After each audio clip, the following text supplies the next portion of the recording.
What does the first 100 days of a Jorgensen Cohen administration look like?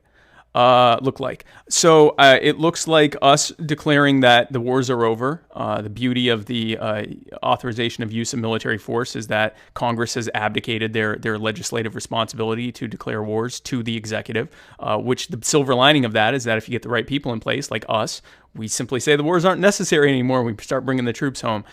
We would start renegotiating ourselves out of things like UN and NATO, ending all these entangling alliances that the founders warned us about, that common sense warns us about why we want to stop with the world wars that we have been starting and continuing for decades now. Ending the perpetual war, letting the healing begin so we can start building friendly relationships with people who never wanted to fight with us. Let's be clear. And also, it's going to look like a lot of people being pardoned at the federal level and a lot of pressure being put on states to pardon people at the state level and at the local level. Because the other thing that we'll be doing is descheduling the drugs with the FDA and not declining to enforce drug laws. We will be declining to enforce firearms laws and putting pressure on Congress to repeal the NFA and all the other unconstitutional gun laws. And if you're wondering what is an unconstitutional gun law, it's any of them, because it says shall not be infringed. So that is something that we'll be doing. So basically, it'll just look like a lot of what we as libertarians like to call harm reduction. Looking at where the harm is being done the most by government and reducing, and if possible, eliminating it at the executive level. And then at the legislative level, we're going to draw a line in the sand. And in one line, we're going to use the bully pulpit. And we're going to draw a line in the sand with the public. On one side of that line is those of us who are working to remove the boot from the neck of the people as we work to find solutions to the problems that we face that are often imposed upon us or made worse by Republicans and Democrats and their bad government ideas and solutions. And on the other side of that line will be the Republicrats who want to keep that boot on the neck of the people and allow continued unnecessary suffering for no other reason than to preserve their own power and wealth and influence.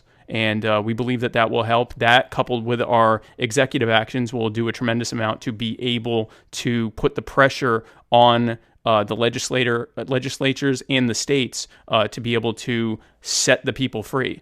We will also be doing a lot at the executive level, ending things like the civil asset forfeiture program that the police used, that police departments, and really it's not even the police departments, that state governments with the sponsoring of the federal government used to fleece Americans for billions of dollars a year without trial, without conviction. And then if those people are found guilty or the charges are dropped, they still have to sue for their own money and property back, even though they didn't commit any crime or were found not guilty or found to not have any charges against them. That's just pure armed theft. That program ends hopefully day one, but definitely within the first 100 days, ending qualified immunity as an enforceable legal doctrine if it hasn't already been passed at the legislative level, which we're increasingly hopeful that it will be. Qualified immunity, which allows the police who are abusive, the ones who are abusive, to basically never be accountable or sued for it unless they do just a total outrageous thing. Derek Chauvin, who killed George Floyd, had 17 other excessive force complaints against him before he ultimately ended up murdering George. 17, including wrongful deaths. Qualified immunity helped to allow him to continue.